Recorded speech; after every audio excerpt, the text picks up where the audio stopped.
memandang dunia ini dengan kacamata Kristus. Terima kasih Tuhan, Engkau jamah juga saudara kami yang hadir di sini, Tuhan. Kasihani Bapa. Jangan Engkau lihatkan pun satu orang, Engkau jamah semua. Biar Roh-Mu yang baru, Roh Kudus bekerja. Supaya kami meninggalkan kehidupan yang lama.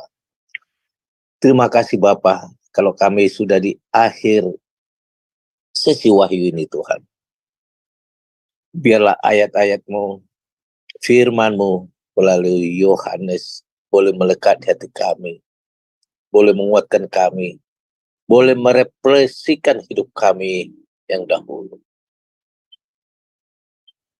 Segarkan jiwa kami saat ini Tuhan. Hiburlah kami, karena firman-Mu itu lebih berharga dari apapun di dunia ini Bapak. Terima kasih Bapak. Engkau rapi hamba-Mu Pak Daniel Palungan, biar setiap kata dan kalimat boleh menjadi rema buat kami. Pakai dia juga untuk melayani di tempat-tempat lain juga Tuhan, sebagai saluran berkat. Dan juga anak-anakmu yang baca firman Tuhan juga rapi juga, yang IT juga Engkau jaga, beruntung IT juga, supaya perlengkapan semua sesuai kami terjaga dengan baik. Segala kuasa kegelapan, iblis yang mencoba mengganggu acara yang kami ikat di dalam nama Tuhan Yesus Kristus, atau oleh Jum Sepadon. Terima kasih Bapak, di dalam nama Tuhan Yesus kami berdoa. Haleluya, amin. Terima kasih saudara. Sebelum kita baca Wahyu yang 22, saya kasih satu, mungkin kita banyak kesan ya, kalau kita mungkin satu hari kita ada session tentang Wahyu ini, wah kita mungkin banyak pengalaman. Saya kalau Wahyu ini mengingatkan saya juga tentang roh, memang betul ada roh kesesatan, roh iblis ataupun roh Tuhan ya, walaupun waktu Yohanes dibuat dalam keadaan roh. Saya kasih dua ya, bagi saya ada kesan juga.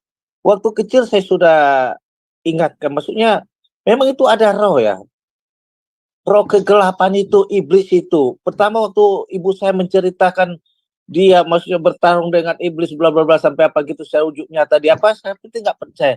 Tetapi ya, waktu orang tua saya hampir mati, dibawa ke satu kota besar di suatu rumah sakit sampai 2 bulan ya, saya bisa mendengar suara bapak saya di kamarnya, yang kamar kosong. Loh, aduh, jadi saya bilang, ibu, apakah bapak sudah datang? Tiap malam saya dengar. Tidak, nah aku juga dengar suara bapakmu. Itulah suara kegelapan yang akan meruntuhkan kita. Aduh. Dan di saat yang sama setelah saya juga menginjak dewasa juga, saya dengar juga kakak saya waktu dia berdoa dalam bahasa roh. Waduh, sampai dia berjam-jam. Ini apa ini? Saya buka. Itu waktu saya masih SMP ya. Wahyu, ini seperti di Kisah Para Rasul. Tidak dibuat-buat, dia bahasa yang menurut saya hari itu seperti bahasa Jerman ya. Karena ini 2 tanda yang Tuhan beri buat saya, dan saya waktu refleksikan di Wahyu ini, itu betul satu kejadian-kejadian ini. Mungkin buat orang ucil melihat ini seperti aneh, sering mengejek kita. Surganya Kristen itu seperti yang aneh-aneh, naga bla bla bla ya, karena mereka masih ditutup. Oke lah saudara, ini hanya kata apa aja, pengalaman-pengalaman saya yang mengingatkan saya Wahyu. Baiklah, kita mulai baca Wahyu 22. Kami persilakan hambanya yang akan baca. Silakan. Wahyu pasal 22 ayat 1 sampai dengan 5. Lalu ia menunjukkan kepadaku sungai air kehidupan yang jernih bagaikan kristal dan mengalir keluar dari tata Allah dan tata anak domba itu.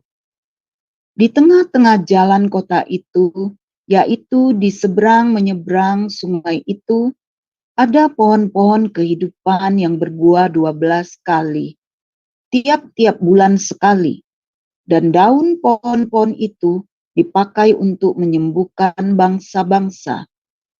Maka tidak akan ada lagi laknat, tata Allah dan tata anak domba. Akan ada di dalamnya dan hamba-hambanya akan beribadah kepadanya. Dan mereka akan melihat wajahnya, dan namanya akan tertulis di dahi mereka. Dan malam tidak akan ada lagi di sana. Dan mereka tidak memerlukan cahaya lampu dan cahaya matahari. Sebab Tuhan Allah akan menerangi mereka, dan mereka akan memerintah sebagai raja sampai selama-lamanya.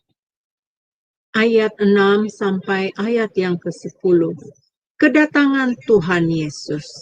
Lalu ia berkata kepadaku, perkataan-perkataan ini tepat dan benar, dan Tuhan Allah yang memberi roh kepada para nabi telah mengutus malaikatnya untuk menunjukkan kepada hamba-hambanya apa yang harus segera terjadi. Sesungguhnya aku datang segera. Berbahagialah orang yang menuruti perkataan-perkataan nubuat kitab ini. Dan aku, Yohanes, akulah yang telah mendengar dan melihat semuanya itu. Dan setelah aku mendengar dan melihatnya, aku tersungkur di depan kaki malaikat yang telah menunjukkan semuanya itu kepadaku untuk menyembahnya. Tetapi ia berkata kepadaku, jangan berbuat demikian. Aku adalah hamba sama seperti engkau dan saudara-saudaramu, para nabi dan semua mereka yang menuruti segala perkataan kitab ini. Sembahlah Allah. Lalu ia berkata kepadaku, jangan memeteraikan perkataan-perkataan nubuat dari kitab ini, sebab waktunya sudah dekat. Ayat 11 sampai 15. Barang siapa yang berbuat jahat, biarlah ia terus berbuat jahat. Barang siapa yang cemar, biarlah ia terus cemar. Dan barang siapa yang benar, biarlah ia terus berbuat kebenaran. Barang siapa yang kudus, biarlah ia terus menguduskan dirinya. Sesungguhnya aku datang segera, dan aku membawa upahku untuk membalaskan kepada setiap orang menurut perbuatannya. Aku adalah Alfa dan Omega, yang pertama dan yang terkemudian, yang awal dan yang akhir. Berbahagialah mereka yang membasuh jubahnya. Mereka akan memperoleh hak atas pohon-pohon kehidupan dan masuk melalui pintu-pintu gerbang ke dalam kota itu. Tetapi anjing-anjing dan tukang-tukang sihir, orang-orang sundal, orang-orang pembunuh, penyembah-penyembah berhala, dan setiap orang yang mencintai dusta dan yang melakukannya tinggal di luar. Ayat 16 sampai ayat 21. Aku, Yesus, telah mengutus malaikatku untuk memberi kesaksian tentang semuanya ini kepadamu bagi jemaat-jemaat. Aku adalah Tunas, yaitu keturunan Daud, bintang timur yang gilang gemilang. Roh dan pengantin perempuan itu berkata, marilah, dan barang siapa yang mendengarkannya, hendaklah ia berkata, marilah, dan barang siapa yang haus, hendaklah ia datang, dan barang siapa yang mau, hendaklah ia mengambil air kehidupan dengan cuma-cuma. Penutup. Aku bersaksi kepada setiap orang yang mendengar perkataan-perkataan nubuat dari kitab ini. Jika seorang menambahkan sesuatu kepada perkataan-perkataan ini, maka Allah akan menambahkan kepadanya malapetaka yang tertulis di dalam kitab ini. Dan jikalau seorang mengurangkan sesuatu dari perkataan-perkataan dari kitab nubuat ini, maka Allah akan mengambil bagiannya dari pohon kehidupan dan dari kota kudus, seperti yang tertulis di dalam kitab ini. Ia yang memberi kesaksian tentang semuanya ini berfirman, "Ya, aku datang segera. Amin, datanglah Tuhan Yesus. Kasih karunia Tuhan Yesus menyertai kamu sekalian. Amin."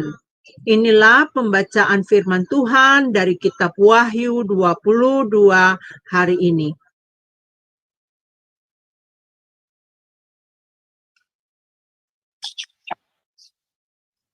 Baiklah, terima kasih Ibu Heni dan Ibu Ana ya. Untuk berkat firman Tuhan ini akan diberikan oleh hambanya, Pastor Daniel Palung. Kami persilakan waktu dan tempatnya. Terima kasih. Terima kasih hambanya Pak Aras dan teman-teman yang sudah memulai acara kita pada pagi hari ini. Nah, saudara-saudara kekasih di dalam Tuhan, kita sampai pada pasal terakhir dari kitab Wahyu. Ya, sebelum saya uraikan bagian demi bagian, saya mau sampaikan dulu secara garis besarnya bahwa Wahyu pasal 22 ini terbagi di dalam dua bagian secara garis besar. Yang pertama adalah kelanjutan penjelasan tentang langit baru dan bumi baru. Dan yang kedua adalah hidup masa kini, bagaimana untuk kita bersikap memandang hal-hal yang sudah diuraikan mulai dari pasal 1 sampai kepada pasal 22 ayat 5 itu.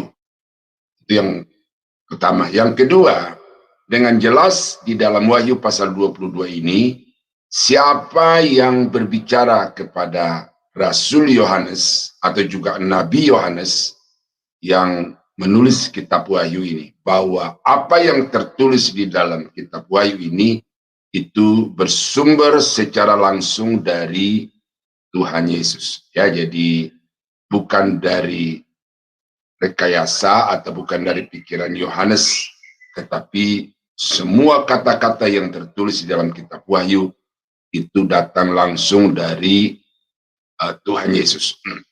Nah,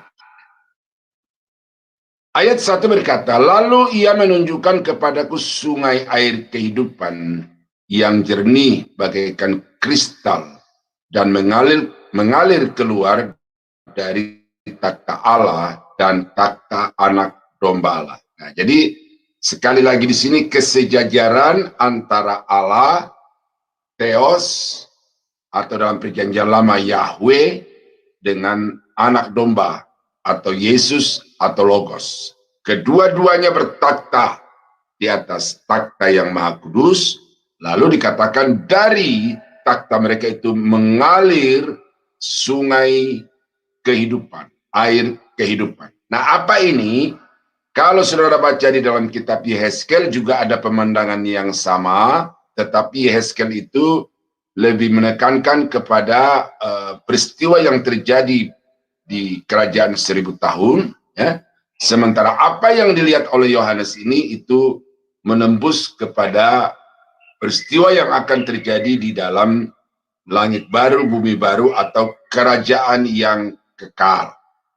Nah, kalau saya bandingkan dengan Yohanes pasal 7, ya, bahwa air di sini itu adalah roh yang memberi kehidupan.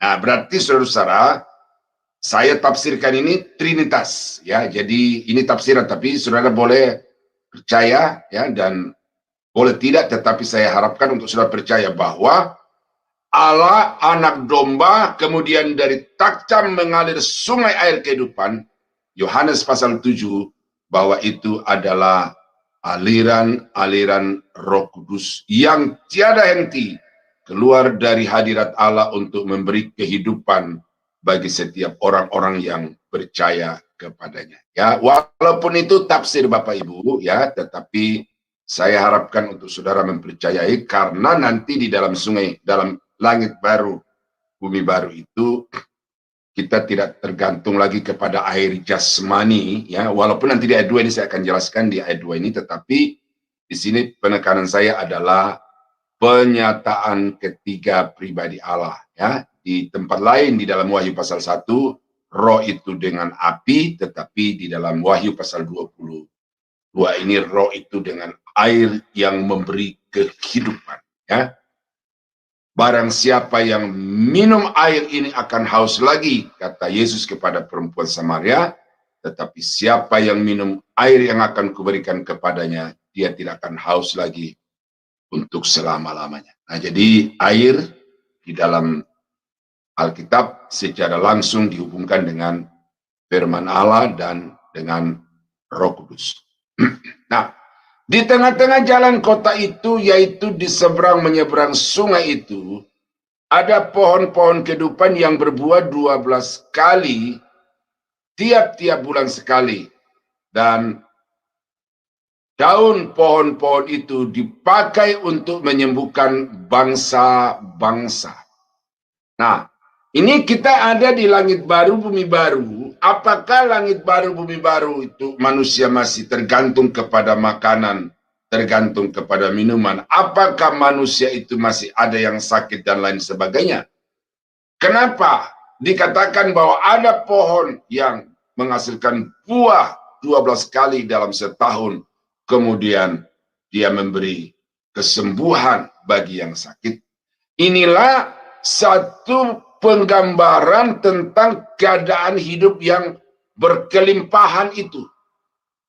Ya, pohon kehidupan di Taman Eden yang pertama itu sudah diambil, artinya sudah tidak diperkenankan manusia untuk menikmatinya, tetapi di dalam langit baru, bumi baru, pohon kehidupan itu ada di tengah-tengah manusia. Berarti manusia itu memiliki satu kehidupan yang kekal, memiliki satu kehidupan yang berkelimpahan, oleh karena sekarang ada di taman Tuhan, taman surga yang penuh dengan kesukaan sampai selama-lamanya, ya. Saya bacakan dulu Yehezkel pasal 47 ayat yang ke-12 berkata,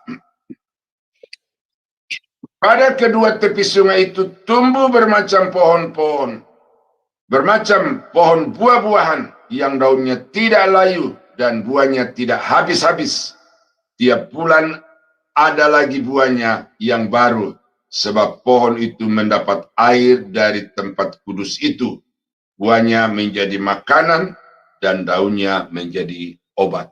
Nah, tentu ini adalah visi yang dilihat oleh Nabi Yehezkel, ya, yang kembali dinyatakan pula kepada Yohanes. Keduanya memberikan satu penggambaran atau deskripsi yang sama tentang situasi kerajaan kekal itu, dan orang di sana sungguh-sungguh akan menikmati satu kehidupan yang berkelimpahan.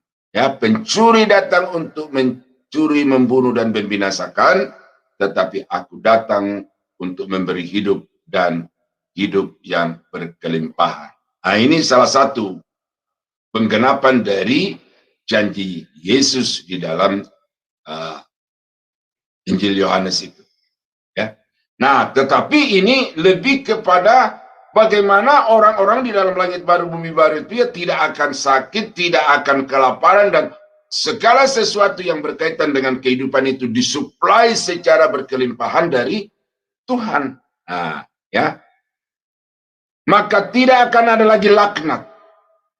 Ya, jelas, ini karena sudah lewat di masa 1000 tahun, ya. Ini sudah penuh dengan kedamaian. Tak akan takhta Allah dan takhta anak domba akan ada di dalamnya, dan hamba-hambanya akan beribadah kepadanya. Jadi itu saja yang dapat dilakukan oleh setiap orang yang masuk dalam langit baru, bumi baru, yaitu berbakti, menyembah, memuji Tuhan siang dan malam. Ya, ini tidak perlu ditafsirkan lagi. Dan mereka akan melihat wajahnya, dan namanya akan ditulis di dahi mereka. Ini yang Paulus katakan di dalam 1 Korintus 13. Sekarang aku hanya melihat bagaikan melihat wajah di kaca. Memang nyata jelas Yesus sekarang ini seperti yang digambarkan oleh Alkitab. Tetapi itu adalah penyataan yang masih di dalam batas-batas tertentu. Dan Paulus sendiri mengatakan bahwa kita tidak melihatnya secara sempurna. Tetapi akan datang masanya kita akan memiliki pengenalan yang sempurna dengan Yesus. Karena kita akan melihat muka dengan muka antara satu dengan yang lain. Dan ini terjadi di langit baru, bumi baru. Karena itu Paulus berkata, kalau yang sempurna itu datang, maka yang tidak sempurna itu akan hilang. Ya. Nah, jadi ini. Kemudian saudara, ya, namanya tertulis di dahi mereka itu sudah ada di pematerian itu ya, itu sudah kita sebutkan dan tidak perlu diulang-ulang lagi. Ya. Dan malam tidak akan ada lagi di sana. Ya, ini juga pengulangan. Dan mereka tidak memerlukan cahaya lampu dan cahaya matahari, sebab Tuhan Allah akan menerangi mereka, dan mereka akan memerintah sebagai raja sampai selama-lamanya. Nah, jadi di sini kita melihat bahwa selama-lamanya di sini sudah tidak ada batas waktu lagi seperti di dalam Wahyu pasal 20, ya, yang kerajaan mesianik di bumi itu ada permulaannya, ada akhirnya. Keadaan-keadaan yang ada di dalamnya itu sangat berbeda dengan keadaan yang ada di langit baru, bumi baru. Kerajaan mesianik di bumi ada pemberontak-pemberontak walaupun hanya sebatas niat dalam hati langsung dienyahkan. Di akhir dari kerajaan 1000 tahun dilepaskan iblis untuk mempengaruhi, menyesatkan lagi bangsa-bangsa, tetapi di dalam kerajaan kekal, langit baru, bumi baru, hal itu sudah tidak ada, dan yang ada adalah orang-orang percaya akan ada di hadapan Tuhan memuji menyembah. Ya, dideskripsikan lagi di sini memerintah sampai selama-lamanya. Tidak ada lagi sistem pemerintahan di sini karena mereka hanya menganut satu kepercayaan kepada pemimpin tunggal, yaitu Bapa dan anak itu. Ya, tetapi mereka akan membaktikan diri, mengabdikan diri kepada Raja di atas segala raja, Tuhan di atas segala Tuhan. Nah, itulah bagian akhir dari penjelasan tentang langit baru dan bumi baru. Nah, lalu sesudah itu Yohanes kembali ke dalam kesadarannya sebagai manusia. Ya. Lalu ia berkata kepadaku, perkataan-perkataan ini tepat dan benar, dan Tuhan Allah yang memberi roh kepada para nabi telah mengutus malaikatnya untuk menunjukkan kepada hamba-hambanya apa yang harus segera terjadi. Nah, jadi ini kita melihat bahwa Yohanes ditarik kembali dari suasana langit baru, bumi baru untuk hidup kembali di abad yang pertama itu. Akhir dari abad yang pertama. Dan di sini Yohanes melihat dan mengatakan bahwa sesungguhnya Tuhan itu perancang. Apa yang terjadi sejak dunia dijadikan dan khusus dari saat atau titik di mana Yohanes hidup ke masa depan menembus sampai kepada langit baru, bumi baru, itu semuanya ada di dalam rancangan Tuhan. Ya. Karena Tuhan menunjukkan kepada hamba-hambanya apa yang harus segera terjadi. Ya, jadi tidak ada tempat, tidak ada orang yang ada di bawah kolong langit ini yang lepas dari rancangan Tuhan di dalam hidup mereka. Ya, yang benar dirancang untuk mendapat kemuliaan, yang jahat dirancang untuk menerima penghukuman yang kekal selama-lamanya. Sesungguhnya aku datang segera. Berbahagialah orang yang menuruti perkataan-perkataan nubuat. Jadi, untuk apa diberitahukan sebelumnya hal-hal yang baru akan terjadi di kemudian hari. Itu adalah supaya kita sebagai anak-anak Tuhan dapat memposisikan diri secara tepat, bersikap secara tepat terhadap apa yang Tuhan sudah katakan yang akan terjadi di masa-masa yang akan datang. Ya, itu sebabnya saudara-saudara, ya, nanti di bagian-bagian akhir saya akan tekankan ini lagi, tetapi hal-hal yang akan terjadi bagi hidup saudara di masa yang akan datang itu ditentukan oleh bagaimana kita hidup sekarang ini. Oleh karena itu, kita kembali kepada kehidupan real seperti Yohanes ini, maka kita sekarang diberikan pilihan, diberikan hati mau percaya atau tidak, diberikan pikiran untuk mengerti apakah kemudian kita mau taat atau tidak. Itu sekarang kembali kepada saudara dan saya, dan kebebasan penuh Tuhan jamin untuk saudara boleh memilih ya atau tidak, ya. Karena itu dikatakan berbahagialah orang yang menuruti perkataan-perkataan ini. Bebas, ya. Tuhan tidak pernah mau memaksa, karena Tuhan tidak mau mengkhianati hak bebas yang Tuhan telah berikan sejak pertama Tuhan menciptakan manusia. Ya, marilah kita menciptakan manusia menurut gambar dan rupa kita. Artinya bahwa di dalam diri seseorang itu ada sifat-sifat Allah yang terbatas, dan salah satunya adalah kebebasan itu. Nah, ayat yang ke-7. Nah, dan aku Yohanes, akulah yang telah mendengar dan melihat semuanya ini. Dan setelah aku mendengar dan melihatnya, aku tersungkur di depan kaki malaikat yang telah menunjukkan semuanya itu kepadaku untuk menyembahnya. Tetapi ia berkata kepadaku, jangan berbuat demikian. Aku adalah hamba sama seperti engkau dan saudara-saudaramu, para nabi, dan semua mereka yang menuruti segala perkataan kitab ini. Sembahlah Allah. Ya, ini pengulangan saja, tidak perlu diulang lagi. Lalu ia berkata kepadaku, janganlah memeteraikan perkataan-perkataan nubuat dari kitab ini, sebab waktunya sudah dekat. Itu makanya kitab Wahyu itu disebut sebagai kitab pengungkapan, penyingkapan, apokalipsis. Jadi bukan sesuatu yang justru menyembunyikan. Penafsir-penafsir alegori di situ, kekeliruan besarnya. Ya. Justru yang sudah nyata dinyatakan oleh Tuhan melalui Rasul Yohanes, kemudian diselubungi lagi dengan mencari makna di balik dari apa yang tersurat itu. Ini aneh, saudara. Ya, karena itu saya dari awal setiap kali saya menyebut tentang penafsiran alegori itu, intonasi saya naik dan memang emosi saya masuk ke dalam, karena itu adalah satu penafsiran yang bodoh-bodoh tetapi dianut oleh orang yang juga bodoh-bodoh.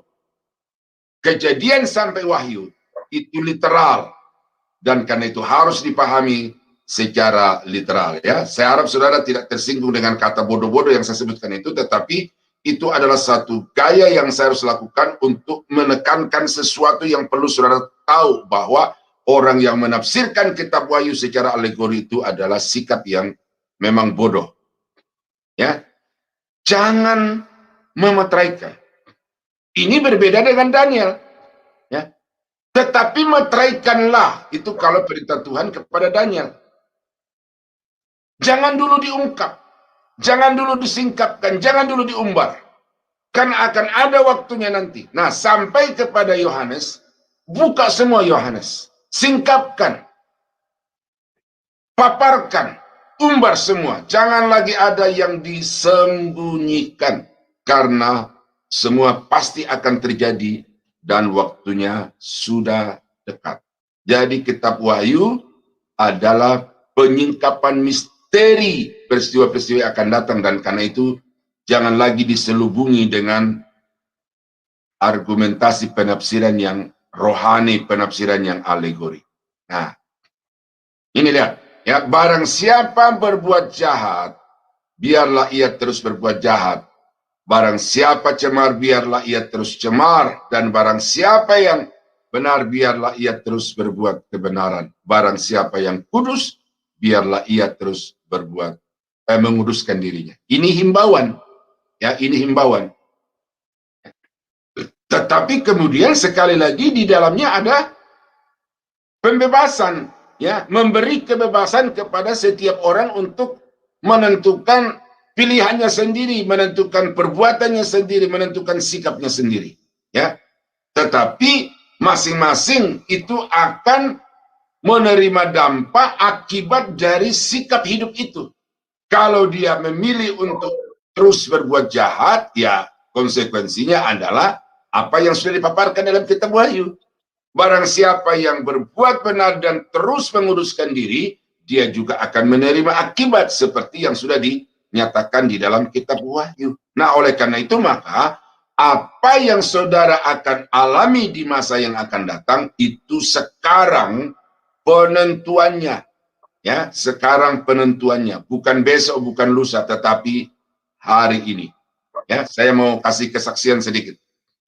Saya habis melayani di satu rumah mantan seorang kepala kejaksaan negeri, kepala kejaksaan tinggi di Bali. Ya, kemudian dia pensiun, anaknya juga sedang menanjak di dalam karirnya juga sebagai jaksa, dan dia sudah berputar-putar di berbagai daerah di Indonesia untuk menduduki jabatan kejaksaan negeri.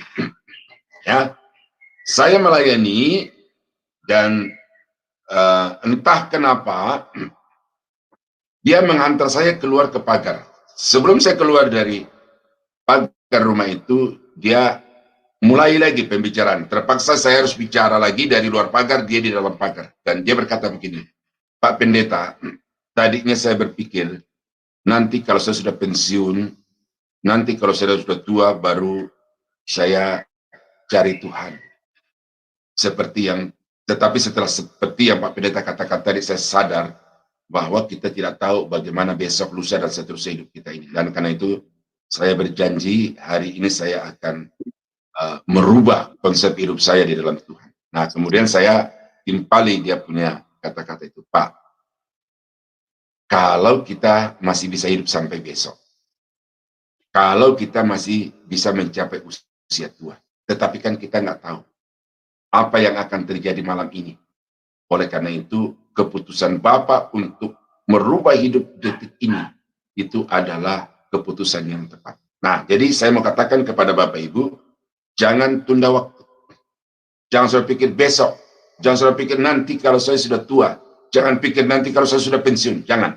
Karena kita tidak tahu berapa lama lagi waktu Tuhan berikan. Itu sebabnya detik-detik yang Tuhan berikan di dalam hidup saudara itu, pakai untuk mengambil keputusan, hidup di dalam kebenaran, hidup di dalam kekudusan, dan senantiasa melakukan hal-hal yang benar di hadapan Tuhan. Ya, sesungguhnya aku datang segera, dan aku membawa upahku untuk membalaskan kepada tiap-tiap orang menurut perbuatannya. Nah, ini diulang lagi. Sebagai konsekuensi terhadap ayat yang ke-11, ayat yang ke-12. Ya, bahwa setiap perbuatan, setiap rancangan pikiran dan niat hati itu ada konsekuensinya. Karena itu hendaklah kamu kudus di dalam seluruh hidupmu, kata Alkitab, baik dalam hati, pikiran, maupun perbuatan. Karena segala sesuatu yang saudara pikirkan, rancangkan, dan perbuat itu akan mendapatkan balasan setimpal, ya, seadil-adilnya dari Tuhan. Akulah Alfa, aku adalah Alfa dan Omega, yang pertama dan yang terkemudian, yang awal dan yang akhir. Ya, jadi ini pribadi yang sedang berbicara dengan Yohanes, tidak lain adalah Yesus. Ya, tidak perlu saya jelaskan lagi itu. Berbahagialah mereka yang membasuh jubahnya. Mereka akan memperoleh hak atas pohon-pohon kehidupan dan masuk melalui pintu-pintu gerbang ke dalam kota itu. Nah, karena itu dikatakan di dalam ayat yang ke-11, barang siapa jahat biar berbuat jahat, barang siapa benar terus berbuat jahat. Benar? Nah, lalu sampai ke ayat 14 ini jelas apa yang Tuhan harapkan, ya, supaya manusia itu senantiasa menjaga kehidupan yang suci bersih, membasuh jubahnya itu. Karena jubah di dalam Wahyu pasal 19 adalah perbuatan. Ya. Jadi orang-orang yang senantiasa menjaga hidup dengan melakukan perbuatan-perbuatan yang baik saja di hadapan Tuhan, maka orang-orang itu akan berbahagia karena mereka akan masuk ke dalam kota Yerusalem baru itu melalui pintu-pintu gerbang. Artinya orang-orang yang dilayakkan untuk menikmati hadirat Tuhan dan segala kekayaan yang ada di dalamnya. Nah ini, tetapi anjing-anjing, tukang-tukang sihir, orang-orang sundal, orang-orang pembunuh, penyembah-penyembah berhala, dan setiap orang yang mencintai dusta dan yang melakukannya tinggal di luar, tidak akan masuk ke dalam langit baru, bumi baru itu. Mereka justru akan menerima laknat dari Tuhan dengan dicampakkan ke dalam dapur api yang menyala selama-lamanya. Aku, Yesus, telah mengutus malaikatku untuk memberi kesaksian tentang semuanya ini kepadamu bagi jemaat-jemaat. Nah, jadi artinya apa? Ini ada satu kronologi, urutan-urutan dan tujuan daripada pewahyuan itu. Yesus mengutus malaikat-malaikat, lalu malaikat itu berbicara kepada Yohanes, dan dari Yohanes kepada jemaat-jemaat. Bukan saja kepada ketujuh jemaat di dalam Wahyu 2 dan 3, ya, dan saya sudah katakan itu, selain itu merupakan jemaat yang historis, tetapi jemaat itu merupakan representasi dari seluruh jemaat yang ada di permukaan bumi sepanjang zaman gereja, karena keadaan-keadaan gereja Wahyu 2-3 itu akan selalu ada di gereja-gereja sepanjang zaman. Dan kepada saudara dan saya sampai apa yang ditulis oleh kitab Wahyu itu. Dan ini untuk apa? Supaya kita tahu apa yang akan terjadi dan supaya kita tahu bagaimana kita harus bersikap untuk kehidupan kita di masa depan. Aku adalah tunas Daud, aku adalah tunas, yaitu keturunan Daud, bintang timur yang gilang gemilang. Ya. Ya. Roh dan pengantin perempuan itu berkata, marilah. Dan barang siapa yang mendengarnya, hendaklah ia berkata, marilah. Dan barang siapa yang haus, hendaklah ia datang. Dan barang siapa yang mau, hendaklah ia mengambil air dan air kehidupan dengan cuma-cuma. Ini pengantin perempuan kembali kepada gereja yang di dalamnya ada Roh Allah. Untuk apa ini? Gereja ditempatkan Tuhan di tengah-tengah dunia ini. Ini adalah panggilan kesaksian. Ya, saudara dan saya telah diselamatkan oleh Tuhan masuk dalam persekutuan tubuh Kristus yang didiami oleh Roh Allah. Panggilan utamanya adalah untuk mengajar orang supaya orang itu datang kepada Allah, datang kepada sungai kehidupan yang memberikan kehidupan selama-lamanya. Nah ini saudara, tanggung jawab yang harus kita emban selama kita ada di tengah-tengah dunia ini, harus memberitakan Injil Kerajaan Allah kepada segala bangsa. Ya, seperti yang saya lupa tadi, apakah Pak Frans atau Pak Antara tadi yang berbicara, Pak Aras ya tadi ya, yang Wahyu 18 ayat 16 itu. Harta dalam sekejap lenyap hilang. Nah, kalau kita sudah sadar bahwa harta itu hanya bersifat sementara, lalu untuk apa? Tetapi kenapa Tuhan percayakan kekayaan itu kepada saudara? Ini di dalam kerangka ayat 17. Karena itu gereja tidak boleh menumpuk harta di dalam gudang. Ya, gereja. Persembahan jemaat harus perdayakan dalam kerangka mengajak orang-orang datang kepada Tuhan. Saya dulu waktu masih sekolah di Petamburan, melayani di satu gereja, ya, itu weekend, itu diutus ke gereja-gereja, dan suatu ketika kami bongkar gudang gereja itu karena mau dibersihkan. Lalu ternyata di dalam gudang gereja itu, persembahan jemaat itu diikat karet, ya, waktu itu masih uang kertas, saudara-saudara, ya, di karet, lalu ada yang ratusan perak, ada yang ya 500-an lah, 1000 paling banyak, lalu 5.000-an ada, itu diikat di situ. Ternyata pemikiran pendeta itu adalah ini persembahan jemaat tidak boleh dipakai oleh gembala, gitu. Disimpan aja di situ, sehingga lemari besi itu hampir separuhnya itu penuh dengan uang itu. Nah, saya nggak tahu selanjutnya uang itu diapakan, tetapi itu kenyataan yang saya temukan. Nah, kemudian sekarang juga terbalik, ya, persembahan jemaat itu dipakai untuk kekayaan pribadi seorang gembala sidang.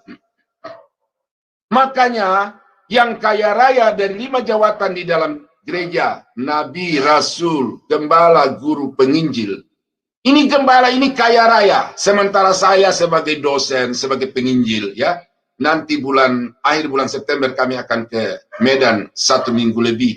Ini terpaksa kami harus jalankan proposal untuk minta ongkos beli tiket sewa mobil di sana. Karena kami ini guru-guru penginjil-penginjil yang tidak ada penghasilan. Tetapi gembala-gembala sidang kaya raya, punya real estate, punya perkebunan yang puluhan bahkan ratusan hektar. Jadi dari pendeta berubah menjadi pengusaha dengan modal persembahan jemaat. Ini kekacauan sistem keuangan di dalam gereja Tuhan sekarang ini. Nah, karena itu maka saudara-saudara yang diberi kekayaan oleh Tuhan lebih dibandingkan dengan orang-orang lain, minta hikmat Tuhan untuk mempergunakan kekayaan saudara secara langsung di ladang pelayanan pekerjaan Tuhan. Pendeta-pendeta di Indonesia terobsesi dengan pendeta-pendeta di Afrika yang punya gereja yang begitu besar, punya jet pribadi. Lalu pendeta-pendeta di Indonesia juga sedang terobsesi bagaimana untuk menjadi pendeta yang punya jet pribadi seperti artis-artis itu. Nah, ini hati-hati, saudara, ya. Kekayaan yang disalahgunakan. Ingat sekali lagi, segala sesuatu akan kita pertanggungjawabkan di hadapan Tuhan. Karena itu, ya, karena itu minta hikmat Tuhan untuk mempergunakan persembahan. Bagi saya, ya, termasuk perpuluhan, saudara. Ya, termasuk perpuluhan.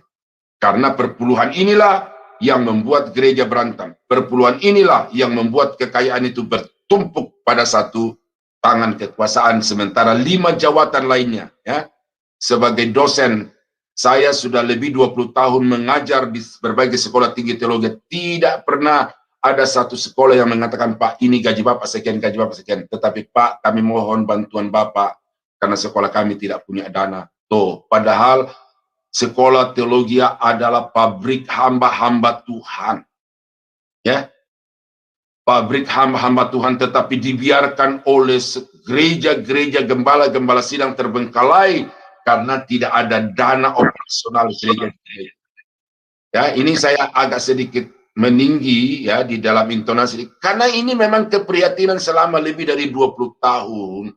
Bagaimana sekolah-sekolah teologi yang harusnya menjadi tanggung jawab gembala-gembala sidang, tetapi itu dibiarkan mati karena dia pikir itu proyek rugi.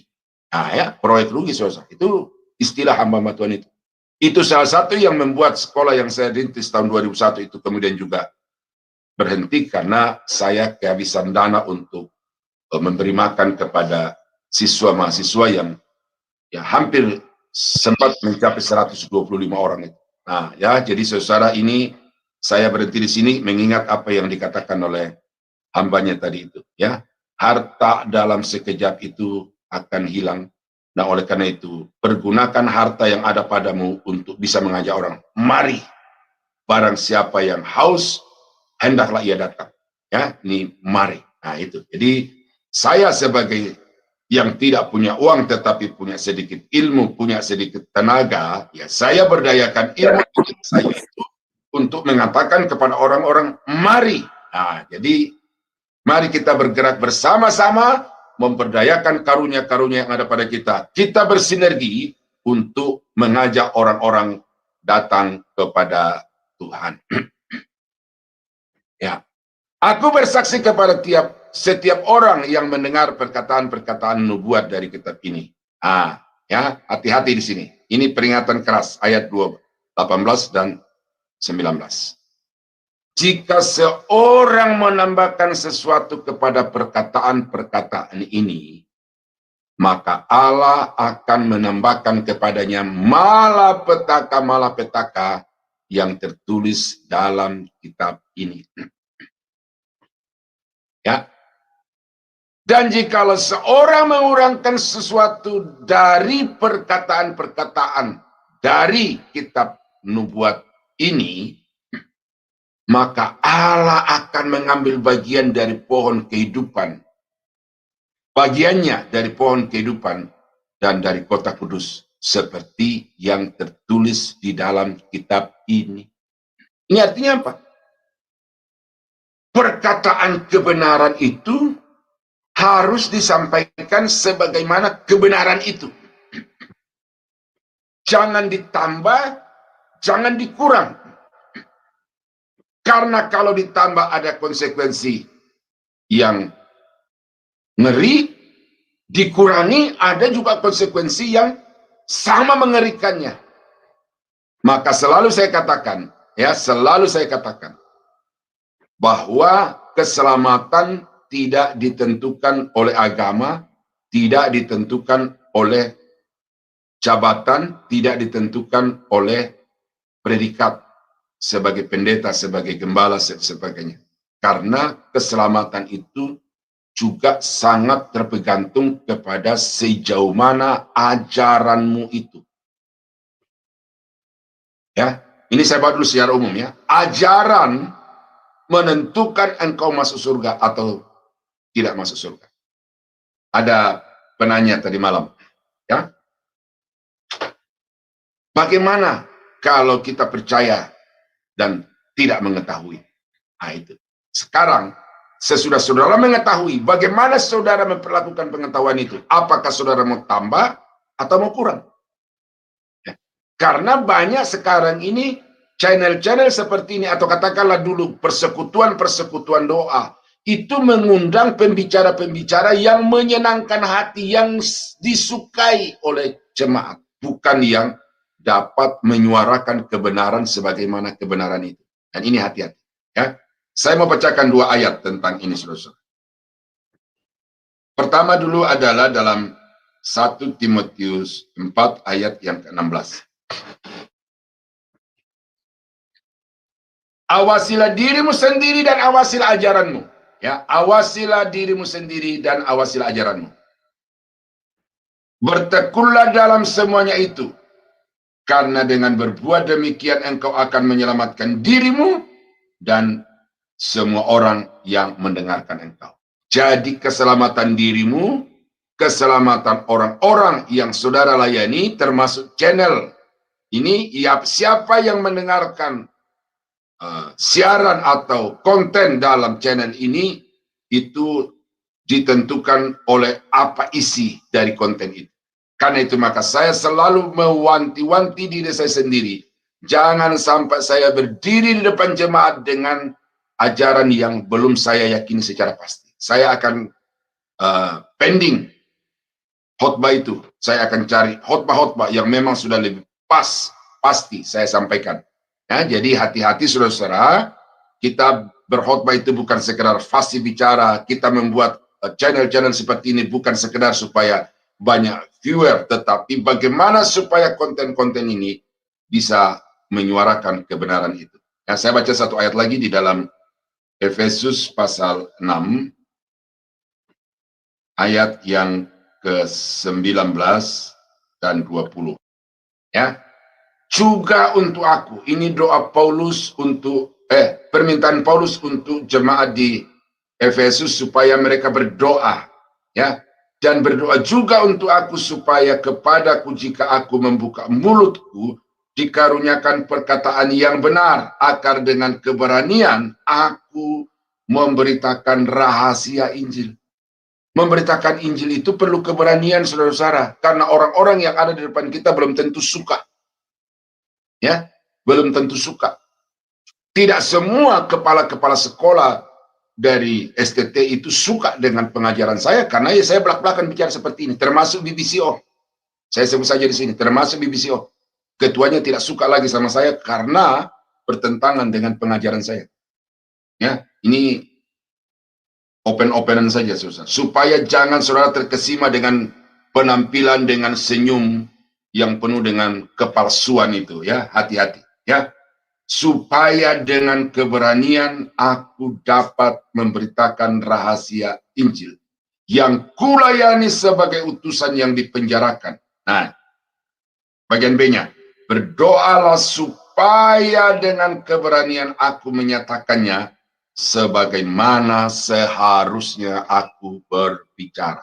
Nah, Timotius dan Paulus itu menjadi contoh konkret dari Wahyu pasal 20, 18, dan 19. Nah, tapi secara khusus di dalam kitab Wahyu ini, saudara-saudara, hati-hati. Kalau saudara mengajarkannya kepada orang lain, pastikan bahwa apa yang saudara mau ajarkan dari kitab Wahyu itu sesuai dengan kitab Wahyu itu dan sesuai dengan kitab-kitab yang lain di dalam Alkitab. Nah, karena itu ketika saya menjelaskan ini kepada Bapak Ibu, saya selalu menunjangnya dengan kutipan-kutipan ayat dari bagian-bagian lain di dalam Alkitab. Nah, Ia yang memberi kesaksian tentang semuanya ini berfirman, "Ya, aku datang segera." Amin. Datanglah Tuhan Yesus. Ya, ini penutup. Ya, bahwa tidak lama lagi aku datang segera. Ya, aku datang segera. Jadi karena itu tentukan posisi sikap hidupmu hari ini. Karena segera di sini ya tidak selamanya itu akhir langit baru bumi lama. Ya, langit lama bumi lama, tetapi aku datang segera itu bisa juga saat merupakan hembusan napas yang terakhir yang keluar dari hidung saudara. Nah, karena itu mulai hari ini jangan tunda waktu untuk mengambil keputusan bahwa sungguh Yesus itu adalah Tuhan. Ya, terlepas apa kata orang, Yesus Tuhan atau bukan itu urusan dia, tetapi urusan saya dengan saudara hari ini saya mau katakan kepada saudara, Yesus adalah Tuhan, dan karena itu jangan tunda waktu untuk menerima dia sebagai juru selamat secara pribadi di dalam hidup. Kasih karunia dan Tuhan Yesus menyertai kamu sekalian. Amin. Nah, itulah penutup dari Wahyu pasal 22 yang juga menutup segala semua pasal di dalam kitab Wahyu dari pasal 1 sampai pasal 22. Nah, sebelum saya tutup, ini ada beberapa kesimpulan yang berkaitan dengan atribut-atribut Allah yang nyata di dalam kitab Wahyu. Ya, Tuhan memiliki rancangan kekal bagi ciptaannya. Itu pasti. Atau Tuhan adalah perancang. Semua peristiwa yang terjadi dari hari ke hari, jam ke jam, bahkan dari saat ke saat, itu ada di dalam rancangan Tuhan. Nah, oleh karena itu, maka kita diminta untuk berjalan di dalam rancangan itu, supaya akhir hidup kita menjadi akhir yang membahagiakan, yang menggembirakan. Dan jangan mencoba-coba untuk melangkah keluar dari rancangan Tuhan, karena malapetaka, laknat ada di hadapan saudara. Tuhan Maha Tahu. Oh ya, sebelum peristiwa ini terjadi sudah dinyatakan. Dan bukan hanya sebatas kitab Wahyu, tetapi bahkan dari sebelum dunia dijadikan, itu Tuhan sudah tahu menembus, melintasi waktu manusia dan sampai kepada kekekalan yang akan datang. Ya, Tuhan Maha Tahu. Jadi jangan sekali-sekali berkata, tidak ada orang yang lihat, tidak ada orang yang tahu. Ya, Tuhan tahu. Makanya ada sebuah buku yang berkata begini, sejatinya seorang pemimpin itu ketahuan ketika dia sedang sendiri. Apakah dia konsisten dengan ajarannya? Apakah dia konsisten dengan kehidupannya yang kudus di hadapan Tuhan? Atau bagaimana? Ketika dia sedang sendiri. Ya, Tuhan tahu, walau istri, walau suami tidak tahu, tetapi Tuhan tahu. Ya, tadi malam saya sudah singkapkan, ada pernyataan dari ketua sinode yang dipecat karena dia berzina, punya istri simpanan, lalu diganti juga oleh orang yang punya perilaku yang sama. Ya, dia diangkat karena dia tidak ketahuan, tetapi ingat Tuhan tahu. Nah, yang berikut adalah Tuhan Maha Kuasa. Tidak ada satu kekuatan di atas muka bumi ini yang dapat menghalangi apa yang Tuhan mau lakukan. Ya, jadi jangan saudara berpikir bahwa Tuhan tidak berdaya. Ya, Tuhan Maha Kuasa. Apa yang Dia janjikan pasti Dia akan genapi di dalam kehidupan saudara dan saya. Dan karena itu, mari kita terus bergantung kepada Tuhan. Tuhan Maha Setia. Ya, Tuhan Maha Setia. Ternyata orang-orang yang tidak diperhatikan oleh manusia, yang teraniaya, yang yang dibunuh itu diperlakukan dengan tidak mengenal batas-batas peri kemanusiaan itu, ternyata kasih setia Tuhan tidak undur dari orang itu. Tuhan itu setia. Dan Tuhan adil. Ini apa yang kita baca di dalam kitab Wahyu, penghakiman, penghukuman itu adalah bukti keadilan Tuhan. Orang yang jahat akan dihukum, tetapi orang yang benar akan diberi pahala. Dan yang terakhir adalah Tuhan Maha Kudus. Tuhan tidak pernah kompromi dengan segala yang jahat, segala yang najis. Karena itu dia berkata, barang siapa yang najis biarlah terus berbuat jahat.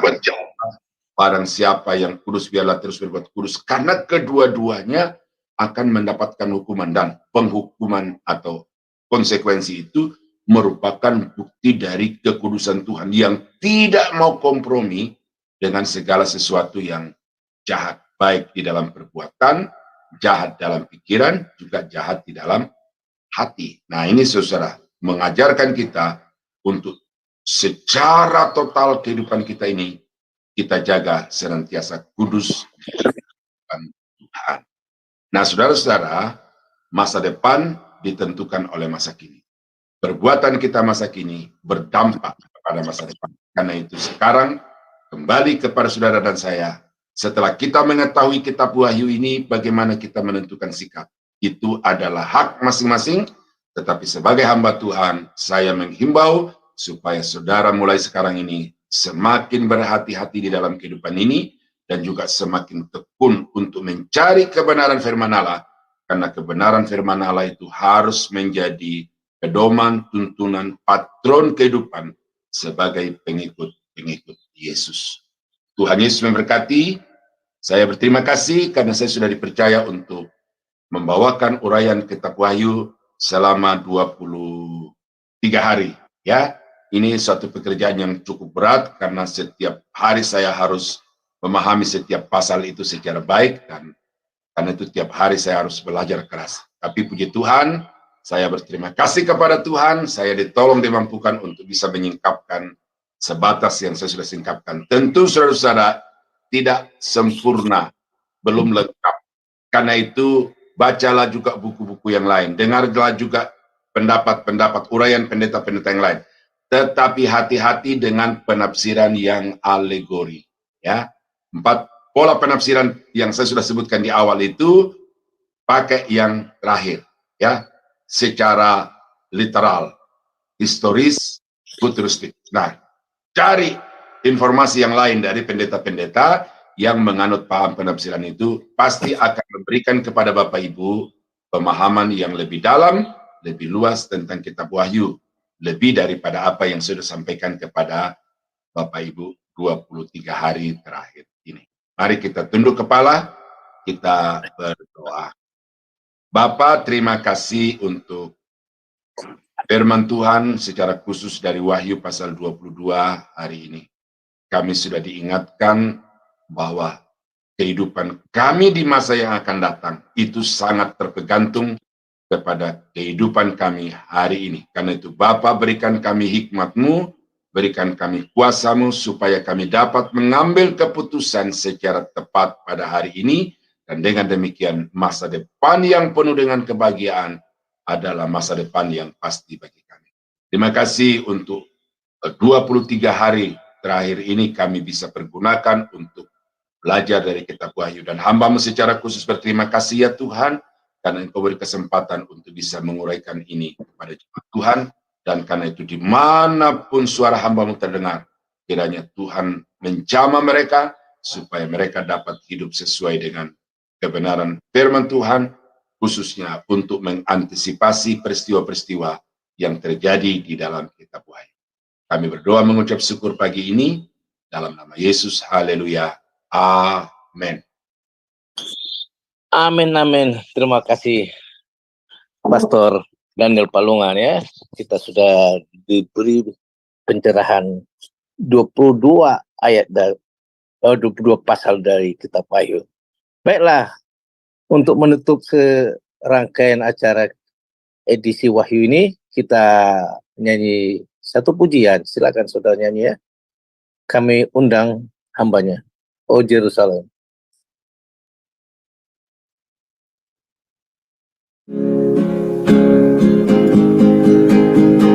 Mari nyanyi sama-sama. Tak lama lagi, Tuhanku datanglah, bawa saya masuk sana.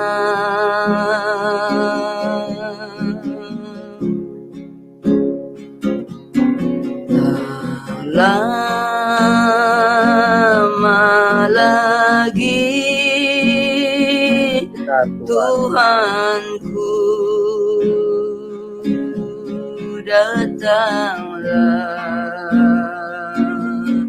bawa saya masuk sana. Oh Yerusalem.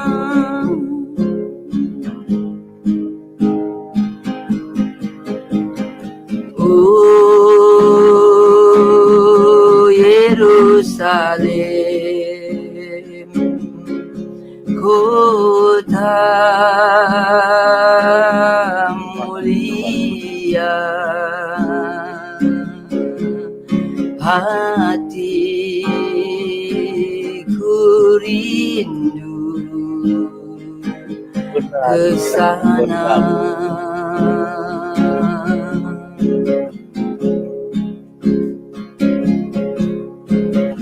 Oh Yerusalem, kota mulia, hatiku rindu ke sana.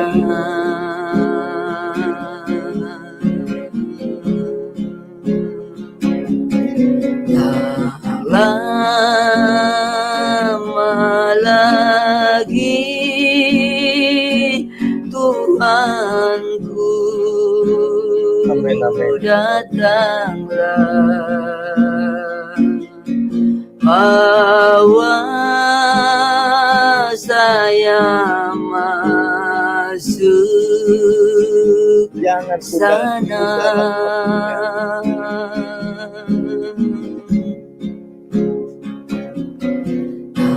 Lama lagi, Tuhanku datanglah, bawa saya masuk sana.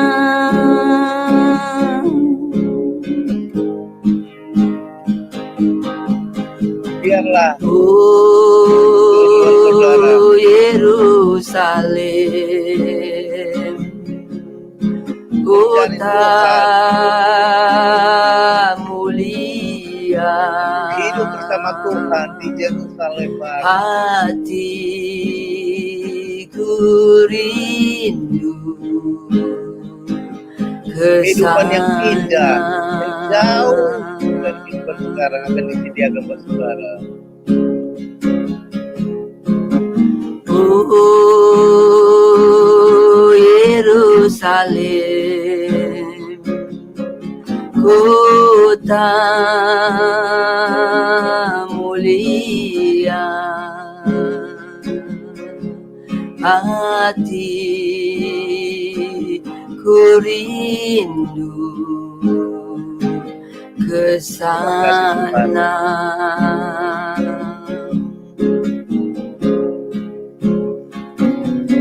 Waktu kita tidak lama lagi Tuhanku datanglah, bawa saya masuk Itu tujuan akhir kita. sana.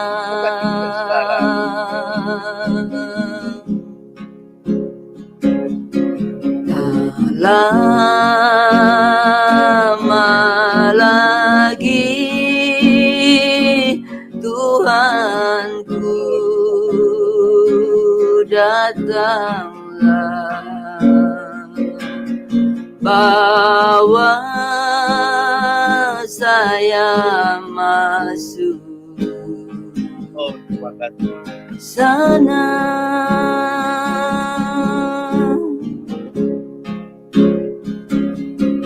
Bawa